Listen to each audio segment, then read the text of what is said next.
often impress upon my students the importance of like using the library and consulting library resources.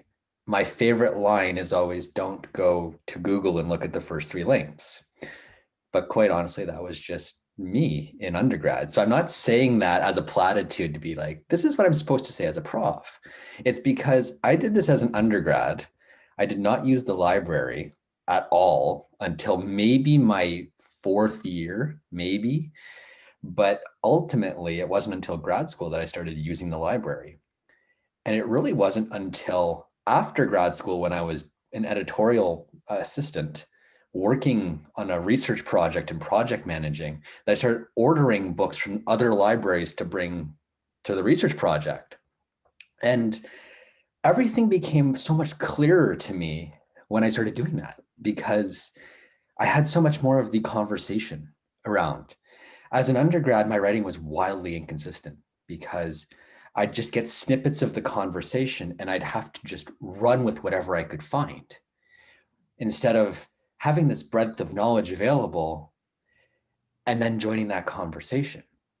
So for myself, even now, I start thinking back to myself back then and going, man, I would have made it so much easier on myself if I just took the time to use the library and look at the bigger picture.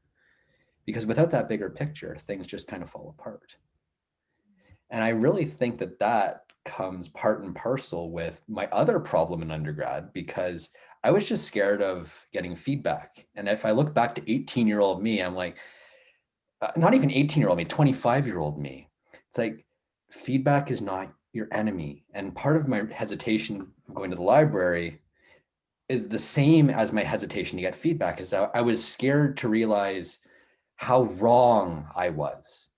I was in a mode of thinking where I kind of thought that feedback was pointing out all of my flaws and errors.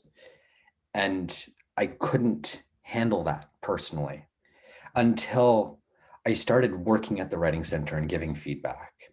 And then I started realizing how important it was to receive it. But if I'm being perfectly honest, it wasn't until my doctorate that I really started to embrace the feedback as it was and process it as something that I don't have to accept everything somebody's recommending. I can literally just pick and choose whatever works best for me. But the fact that I've considered the other perspectives gives me more strength to deal with the material I am. So I wish like 10 years before I ever clued in to the power of feedback, I would have realized that and embraced it a heck of a lot more, consulted more resources, worked and sought out feedback a little bit more from colleagues. That would have been so much easier for my entire academic journey.